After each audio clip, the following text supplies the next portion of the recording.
Reciban nuestros saludos, hermanos, amigos, y sean bienvenidos a un estudio más de la Palabra de Dios. Estamos con ustedes compartiendo semana a semana estos estudios bíblicos, y en esta oportunidad corresponde al libro de Primera de Corintios que estamos compartiendo con todos vosotros. Estamos ya en el capítulo 8, que corresponde a la segunda parte de lo que es la carta. Una primera parte de esta carta de Primera de Corintios, el apóstol Pablo ha dado respuesta a informes verbales que ha recibido sobre problemas que estaba pasando la iglesia.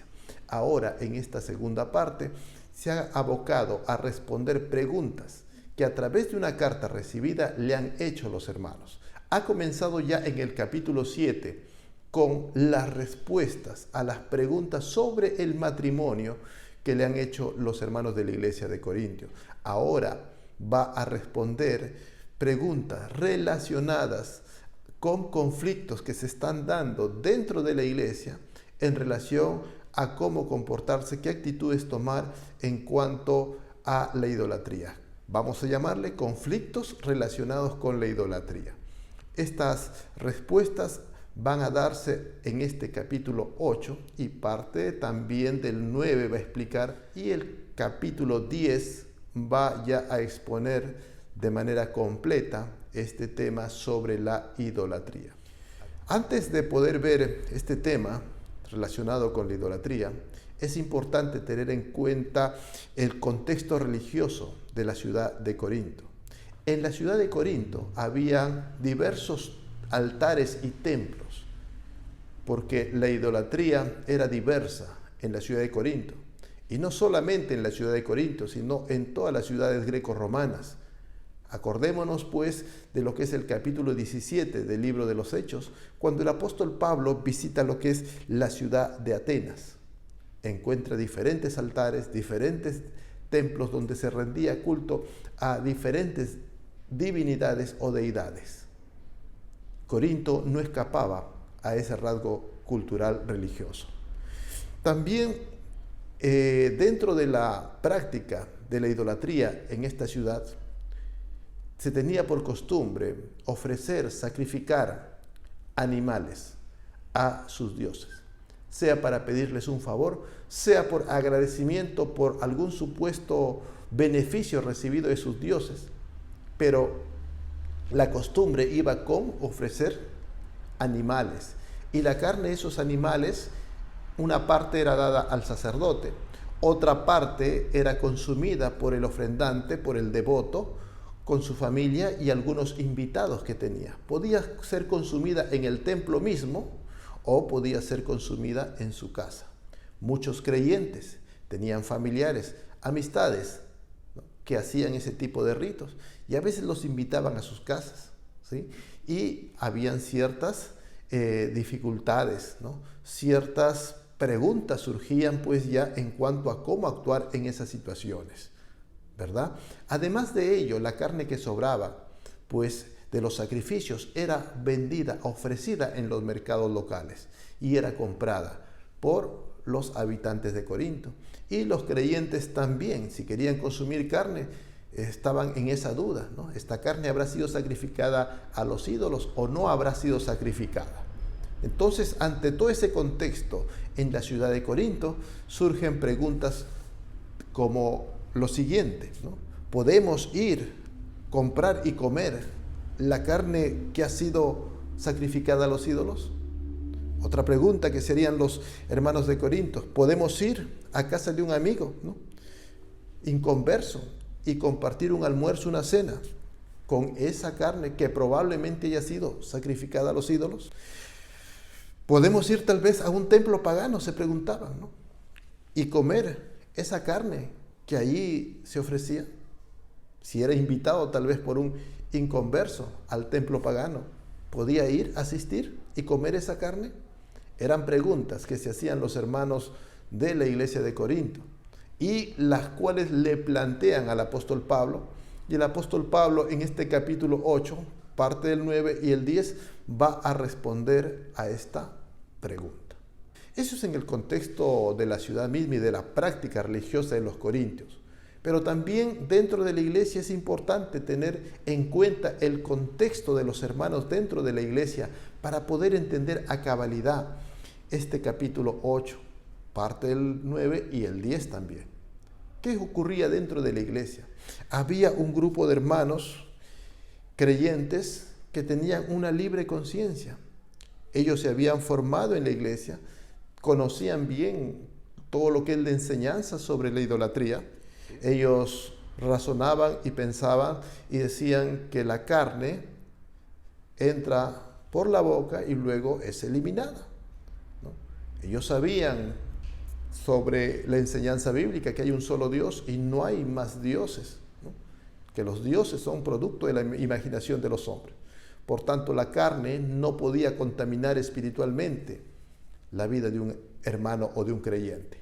Y estos hermanos pues no se hacían problema y comían libremente la carne que compraban en el mercado o que le invitaba algún amigo o familiar inconverso. Esto lo hacían los hermanos que tenían una conciencia libre y tenían ya un concepto claro de lo que es la doctrina sobre la idolatría y sobre los ídolos. Pero también había un grupo de hermanos que Pablo les llama los de débil conciencia. Tal vez hermanos que recién se habían convertido, habían estado en la práctica de la idolatría, pero ahora se habían convertido al cristianismo. Y ellos todavía tenían ciertos prejuicios, ¿no? Se horrorizaban de lo que habían hecho en su vida pasada y no les cabía en su mente y en su corazón participar de esa carne que formaba parte de los sacrificios a los ídolos.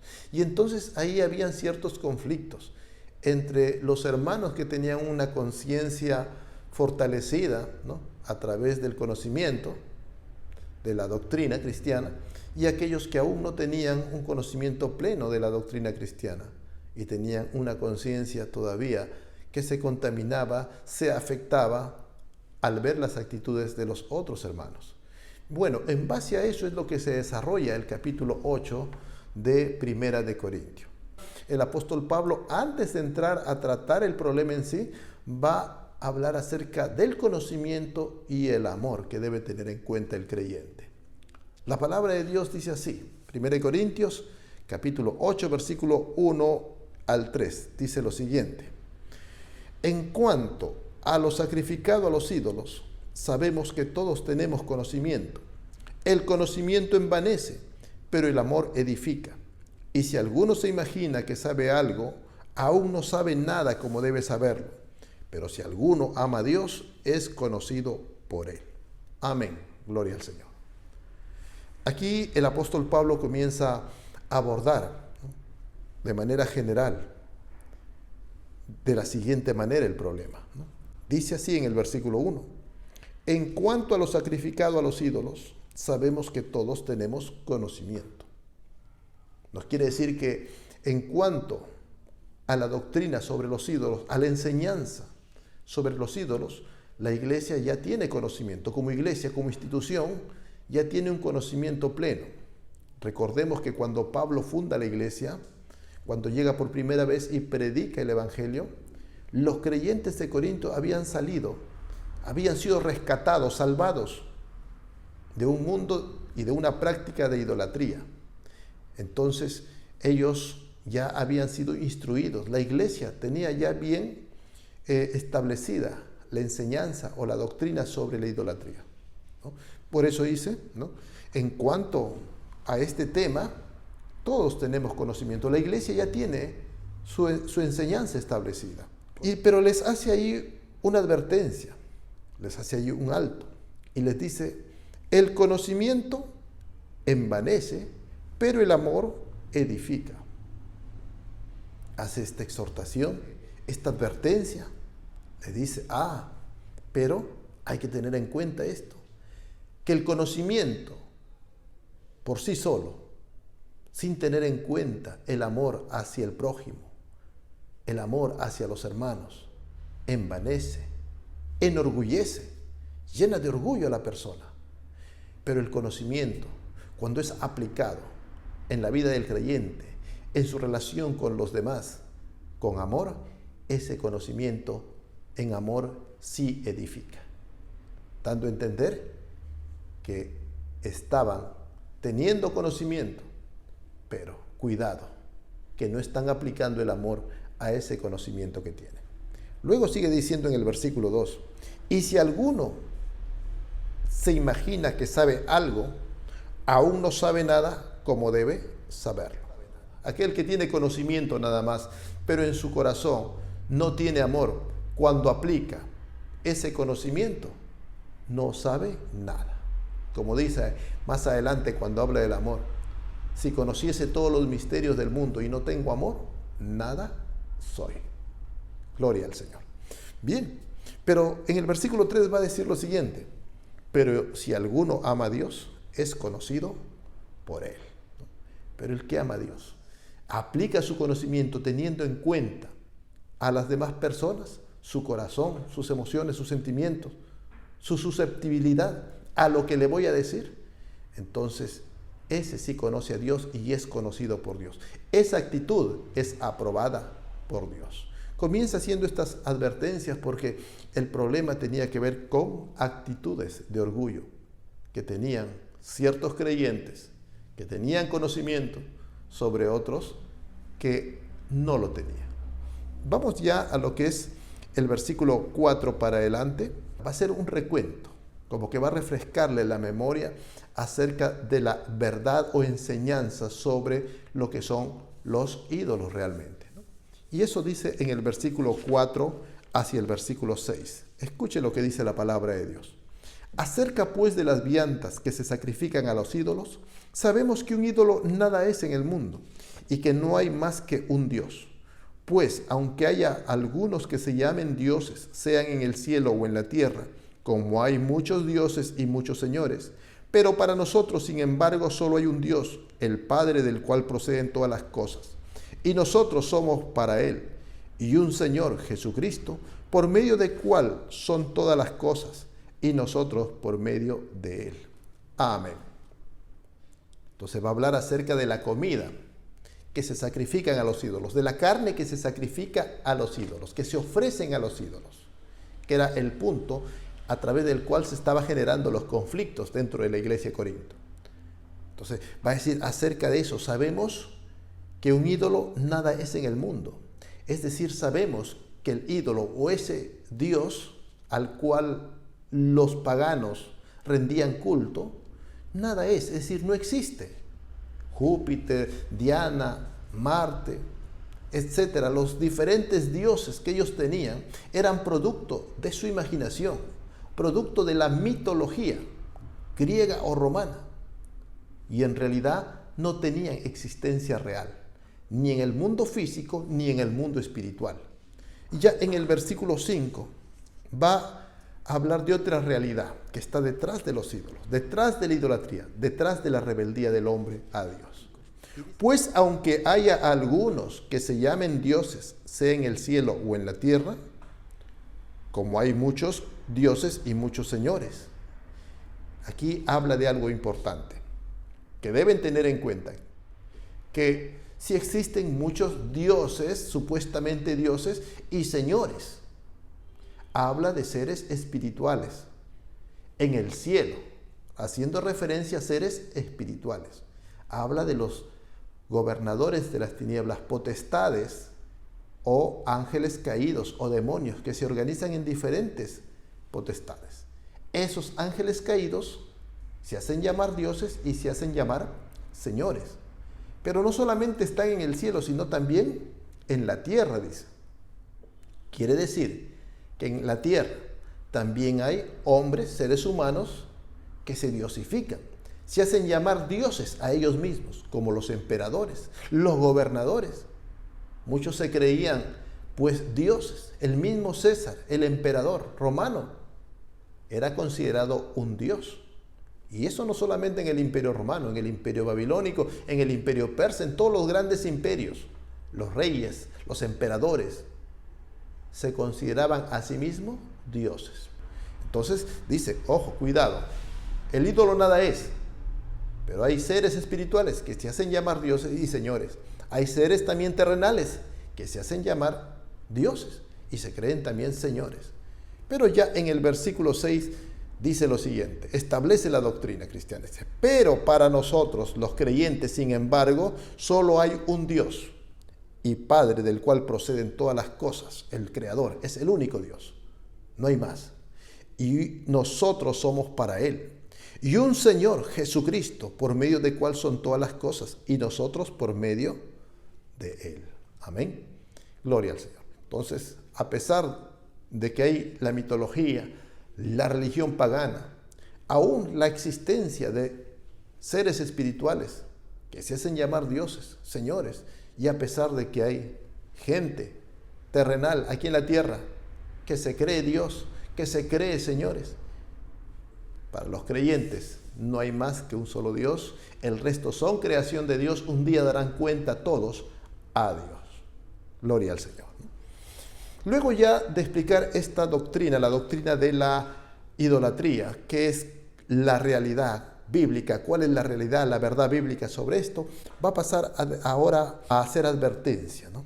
Una advertencia a los hermanos. Primero va a tratar y describir a los hermanos de conciencia débil. Le va a decir lo siguiente en el versículo 7. Mire lo que dice. Pero no en todos hay este conocimiento, porque algunos, habituados hasta aquí a los ídolos, comen como sacrificado a los ídolos, y su conciencia, siendo débil, se contamina. Si bien la vianda no nos hace más aceptos ante Dios, pues ni porque comamos seremos más, ni porque no comamos seremos menos. Amén. Gloria al Señor. El apóstol Pablo comienza haciendo aquí una advertencia a la iglesia, a los hermanos que ya conocen la doctrina, que conocen toda la verdad sobre los ídolos, les advierte lo siguiente, les hace una exhortación de la siguiente manera. Pero no en todos hay este conocimiento. No en todos, cuidado, hay nuevos. Hay personas que recién se han convertido. Y eso lo dice en el siguiente párrafo. Porque algunos, habituados hasta aquí a los ídolos, es decir, que hasta este momento hay personas que han estado en su vida pasada viviendo en la idolatría. Su vida habitual ha sido la idolatría. Pero ya hasta aquí ya se convirtieron a Cristo, ya son cristianos, necesitan ser discipulados, necesitan que su mente sea renovada. Ellos hasta aquí comen como sacrificado a ídolos. ¿Qué quiere decir? Que cuando ven a alguien comer esa carne sacrificada a ídolos, ellos piensan en sus mentes y en sus corazones de que ellos al comer carne sacrificada a los ídolos están participando de la adoración al ídolo. Y ellos consideran así, que si ellos comiesen esa carne que se vende en el mercado, que ha sido sacrificada a un dios pagano, ellos piensan que si participan de eso estarían también adorando y aceptando todo lo que implica la religión pagana. Entonces, su débil conciencia se contamina, se debilita. Van a pensar que están pecando, van a pensar que se apartaron de Dios, porque su débil conciencia se contamina. No están fortalecidos. Ellos creen que todavía el ídolo existe. Ellos creen que el ídolo tiene un poder. Todavía tienen que ser transformados por la palabra, por la enseñanza. Ellos todavía están pensando esas cosas, ¿no? Entonces, desde ese punto de vista, le dice a los hermanos que ya tienen el conocimiento, que ya tienen años en el Evangelio, les dice que tienen que tener cuidado. Tienen que tener en cuenta estos hermanos que aún no conocen completamente la enseñanza sobre la idolatría. Y les dice, si bien la comida o viandas no nos hace más aceptos a Dios, es decir, la comida en sí no nos va a acercar más a Dios. El comer y demostrar que esa carne no tiene ningún efecto sobre nuestra vida espiritual, no nos va a acercar más a Dios, no nos va a contribuir a nuestro crecimiento o fortalecimiento espiritual. Tanto el que come no es más espiritualmente, y tanto los hermanos que no comen, sea por temor o por algún prejuicio, tampoco son menos. Es decir, el comer o el no comer no está contribuyendo, sea incrementando nuestra espiritualidad o disminuyéndola. En nada afecta esto, ¿sí? El comer o el no comer, ¿no? En nada afecta. Esto nos hace recordar lo que dice el mismo apóstol Pablo a los colosenses en el capítulo 2, versículo 16. Dice, por tanto, nadie os juzgue en comida o en bebida, o en cuanto a día de fiesta, luna nueva o día de reposo. Entonces, nadie os juzgue en cuanto a estas cosas. Son cosas secundarias que necesitan una adecuada orientación, adoctrinamiento, enseñanza, para que el creyente pueda vivir libremente. Esto tiene que ver con la libertad cristiana. Cuando usted conoce más la palabra de Dios, va siendo libre, libre de prejuicios, libre de temores. Como estos hermanos en Corinto tenían temor de poder comer esa carne. Los que ya tenían el conocimiento, pues, de que el ídolo nada es, pues, no se hacían problema. Iban al mercado, comían la carne y no se hacían problema. Este problema, este conflicto se estaba dando entre creyentes gentiles. Para los judíos estaba zanjado este asunto. Ellos no participaban de estas carnes, ¿no?, de este tipo de comidas. Entonces el problema no era con los creyentes judíos, era entre gentiles más que todo. Este tema tiene que ver con el tema de la libertad cristiana. ¿Qué cosas podemos hacer y qué cosas no podemos hacer? Cosas que la palabra de Dios a veces no las especifica, que tienen que ver con cuestiones culturales, cuestiones de tiempo, cosas que ahora hay y antes no habían, por ejemplo, ¿no? El creyente a veces se hace ciertos problemas en cuanto a eso. Tiene que ver con ese tema, la libertad cristiana, ¿no? Y vamos a ver el versículo 9 hacia adelante, ya hacia el 13, va a exponer sobre esto. Va a hablar sobre esto el apóstol Pablo, sobre la libertad cristiana.